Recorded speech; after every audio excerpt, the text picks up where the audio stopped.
OK, alors, les Espagnols, comment est-ce que la monarchie espagnole est devenue si puissante? Pour que le couple royal d'Espagne, roi Ferdinand et reine Isabelle, contrôle le pays comme ils veulent, ils, ils vont centraliser le gouvernement. Alors, qu'est-ce que ça veut dire? Ça veut dire qu'il y a un qui gouverne tous les autres. Alors, il voulait être en charge de tout ce qui se passe dans le pays pour qu'il puisse diriger le pays comme il veut. Il ne peut pas avoir plusieurs différents gouvernements qui font ce qu'ils voulaient si ils ne savaient pas exactement qu'est-ce qui se passe. Alors, ils avaient besoin de contrôler le pays tous avec un gouvernement. Alors, ils ont créé une bureaucratie super efficace. Alors, ce que ça veut dire, c'est qu'ils ont séparé le pouvoir gouvernemental en trois parties au lieu d'avoir une aristocratie puissante. Alors, ils ont séparé pour qu'il y en a quelqu'un qui fait ceci, puis il y a les autres personnes qui font ceci et ceci. Ils ont dirigé de cette façon-là. Là, ils avaient un conseil d'État. Alors, quelqu'un qui fait le conseil pour le territoire. Ils avaient un conseil des finances, alors de l'argent. Et ils avaient le conseil de la justice, alors les prisons, les criminels, des affaires de la justice. Alors, quoi d'autre est-ce qu'ils ont fait pour devenir si puissantes? Ils ont exigé des nouvelles taxes. Alors, plus d'argent pour eux,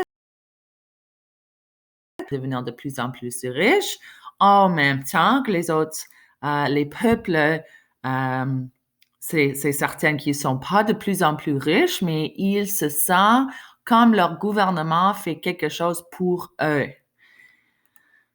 Ils voulaient contrôler l'Église catholique en Espagne. Alors, n'oubliez pas que ce temps-là, normalement, c'était le pape qui décide qui vont aller à chaque poste. Ils vont décider qui vont aller à chaque poste dans l'Église, mais aussi qui va aller à chaque pays, qui va se déplacer par ici et par là. C'était le pape qui décidait toutes ces choses-là.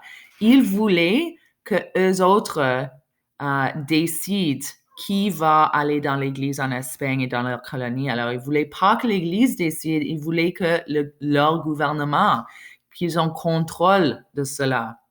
Alors, finalement, le pape disait, OK, oui, on va être en accord avec ceci en échange pour toute Espagne et toutes leurs colonies ont besoin d'être catholiques.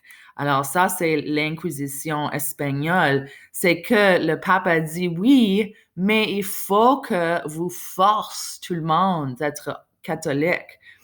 Alors ça, c'est pourquoi ils ont interdit toutes les autres religions. Et si vous vous souvenez, je vous ai dit qu'ils les ont forcés, ils ont torturé, ils ont tué.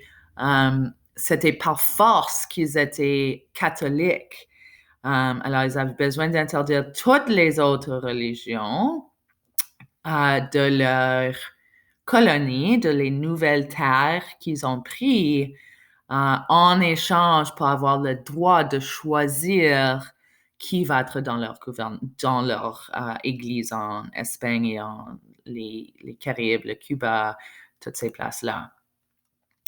Alors, puisque le roi Ferdinand et la reine Isabelle ont changé les façons de faire en Espagne et le contrôle de les affaires espagnoles, ils se sentent prêts maintenant à commencer à élargir leur pouvoir hors de leur pays. Alors, ils utilisent leur nouvel argent et ressources pour financer leur voyage de Christophe Colomb et ceci, c'est le début de leur empire quand ils commencent à faire les voyages. Par le 16e siècle, l'Espagne est devenue le pays le plus puissant en Europe et par le milieu du 16e siècle, l'Espagne contrôle beaucoup de territoires, incluant les Caraïbes, les Amériques et certaines parties d'Asie et d'Afrique. Alors, ils se sont passés de ici par ici pour commencer, si vous vous souvenez de la vidéo qui se passe. Et ils ont pris contrôle de ceci. Ensuite, ils se sont pris contrôle, même en Colombie-Britannique, partout en Amérique, Amérique du Nord, Amérique centrale et partout en Amérique du Sud de ce côté ici. Alors aujourd'hui, on voit que plein de ces places ici sont catholiques et c'est à cause de l'influence de l'Espagne qui sont catholiques. Ils n'étaient pas toujours catholiques, mais plein de ces places ici, certainement, et partout ici, sont encore super catholiques. Éventuellement, ils se sont passés, ils ont aussi pris contrôle de les places ici et tu vas voir aussi ici, c'est catholique.